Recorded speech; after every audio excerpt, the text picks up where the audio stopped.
Hey, good morning, Twin Cities, and welcome to Bryn Mawr here in Minneapolis. Allie and I are going to walk you through a 1915 older classic Minneapolis period home. These projects are always so much fun. We have to deal with lower ceiling heights and helping a lower level to perform to today's standards. What you're going to see today is what we can do with a 1915 older Minneapolis period home. So Allie's going to walk you through, it's a small space, but there's a lot going on. And we're also going to take you through a conversation about what do we do from a building science standpoint when we get into these older homes. So Allie, please give us a little tour. Let us know what happened. Absolutely. So these stairs are coming down from the main level, and these were actually like painted wood steps. And so we put the nice carpet on there. She is an older woman, and so she just wanted to be sure that the steps were comfortable enough for her to walk down, and just thinking about aging in place and what's the best solution there. We also painted this area. We have a new back door that you can't see. Actually, it was we painted the old back door. And so this was just a nice way to fix up the back entry into this now new family room space. We're going to start with this little nook area over here and talk exactly about what all is happening in this corner. Yeah, so this space, she's actually going to use a treadmill here. So we left the space open and it's more flexible. And then this little area, we created some built-ins. She's an avid reader, and so she really wanted a place to store all her books. And so we had to get a little creative with this spot. So we have two base cabinets with some great storage that's closed off, and then this is a shallow bookshelf, and behind it's actually a plumbing stacker. There's pipes behind this, so we wanted to disguise that and make it look intentional and not see that bump out there. We also have some really nice floating shelves where she can display knickknacks, decorative items, and even more books. As you see here, there's a glass block window that has a built-in vent to it. A lot of times in the older Minneapolis homes, this is a very good way. It gives you some privacy, security, but also has the ventilation opportunity here. This part of the area that we finished, which was a little bit under 400 square feet, focuses on the entertainment side. And just to give you get your bearings here, we finished about half of the basement. The other half that sits behind this wall is an unfinished utility room, laundry room, storage area. So what we tried to accomplish was to, probably double the amount of living space that Karen had on the first and second floor and create her own little TV, Greek colored lower level retreat for her. So Allie, talk a little bit about what we have here. Yeah, so in this space we have more built-in cabinetry, and there was a lot of planning that went into how this was going to lay out with the homeowner.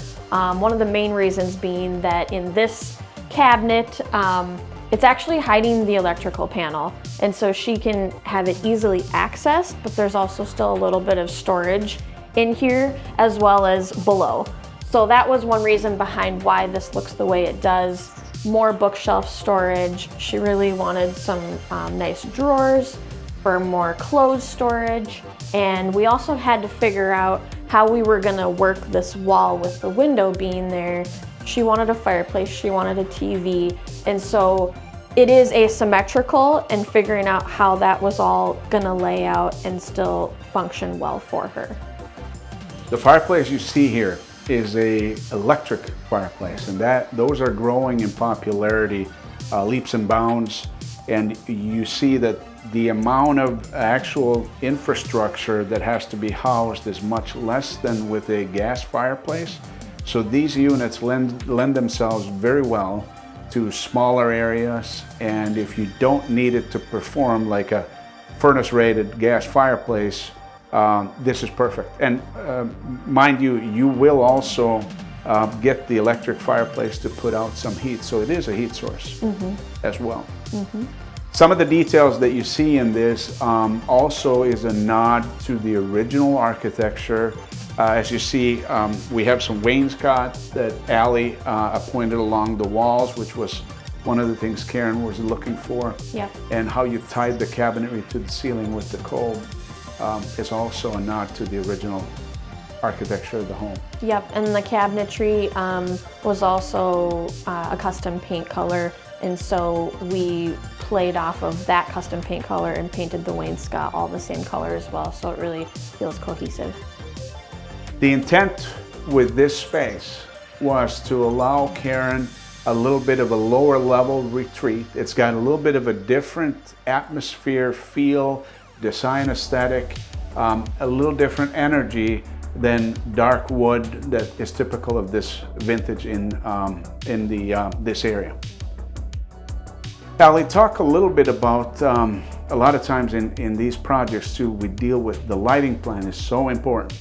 And this was a similar scenario where you see lower ceilings and you still were able to create a really bright space here. Yeah, so we installed new recessed lighting within the space. Being a basement, it can be a darker area, and so we added quite a few recessed lighting in the entertainment hangout space, as well as in the kind of workout storage area space that's attached here. And then we also kind of reworked some of this soffit up here that was existing and tried to at least minimize it as much as possible and almost raise it up and make it a little shorter in height. A lot of times in these older homes, the system's design and our focus is on HVAC, electrical, and plumbing. And the HVAC and the electrical in this project were things that we spent some time on. The soffit, because of the lower ceiling height, one of the goals of Karen was to consolidate and minimize any and all of the dropped soffits that were in the area, while adding, I believe, 2 heat supplies, and we also put a return air. So designing the systems for an older home also needs a lot of attention as we're looking at the space plan. And you left one little rustic element, the post. Yeah, we had an existing post, and so we painted it and added a little bit of molding base trim around the bottom of it to just make it feel a little more incorporated into the space and not just this post in the middle of the room. And you'll see from the before pictures also that this was a really smart, cost-effective way of dressing up a structural member that had to remain in the location it was, and you've dressed it up with trim on the bottom and connecting it to the soffit above. Good work. Yeah. So in the basement, the homeowner really wanted the LVP flooring down here, and the nice thing with LVP is it's very resilient, easy to clean, and she wanted kind of this weathered look. And so it works really well with the rest of the colors that we have going on here. One thing about the floor too in this particular house, being that it's an older house, we had to do a lot of leveling of the floor because it was really uneven. And so this floor was laid after it was all leveled out, and we actually carried it into the bathroom as well to give, again, that more consistent, cohesive feel. And for those of you viewers who are not on HGTV every day, LVP means luxury vinyl plank, which is one of the more popular flooring materials on the market today. Just like Alice said, super resilient, almost bulletproof, waterproof, and easy to maintain. Everybody likes low maintenance today. Yeah. The one thing I should mention before I forget is that when we finish one area of a basement and we leave an unfinished area, we also pay attention to the thermal break, making sure that the home performs from a heating and cooling perspective. So the insulation package here Also addressed rim joists throughout the entire foundation. And what's important to know in insulating the rim joist, that from a building science perspective, that's where you have about 20% potentially of the heat loss from your building going out through the rim joist. So an easy, good energy efficient way to deal with an older home is to spray foam the rim joist and thereby eliminate excessive heat leaving the building. So little tricks that we pay attention to. And then of course the common wall between the unfinished area and the finished area, we also insulate it. And that way we have a nice insulation package in today's environment. In a mixed weather climate in Minnesota, we need to pay attention to that. Mm-hmm. We did focus on the kind of family area of the basement, but we also did a little bit of a refresh in the bathroom. As I said, we carried the LVP flooring into the bathroom. We did paint, we added some base trim in there, and then the homeowner was a part of the refresh as well by painting the vanity. We got a new faucet, so just made it feel part of the main family room space as well. Thanks for being with us today. What you saw was a 1915 older Minneapolis period home. And I want to recap the things to really pay attention to when we're dealing with older homes. Like remember, the lower ceiling heights in the lower levels. Always we need to be mindful of consolidating as much of that ceiling space. We did that here. The systems consideration, depending on the heating and cooling system you have, sometimes it's a boiler system, sometimes it's a forced air system.